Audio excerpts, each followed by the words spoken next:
Florentino Perez ayaa u muuqday in jawaab jees uu siiyay kooxda kubadda cagta Inter Milan oo dhawaan dalab ka soo gudbisay Luka Modric oo muhiim u ah ciyaartooyda kooxda kubadda cagta ee Real Madrid ayaa dhawaan dalab kaga yimid kooxda kubadda cagta Inter Milano.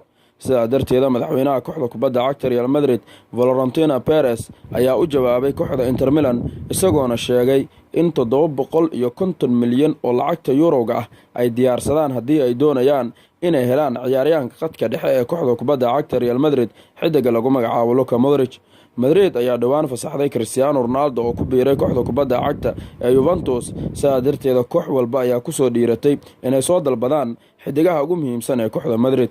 Modric waa mid ka mid ah ciyaartooyda ugu muhiimsan ee kooxda. sidaa darteeda madaxweyne Florentino Perez ayaa Inter u sheegay inay diyaarsadaan 750 milyan oo lacagta Yuroga ah haddii ay doonayaan xidiga reer Croatia ee Luka Modric.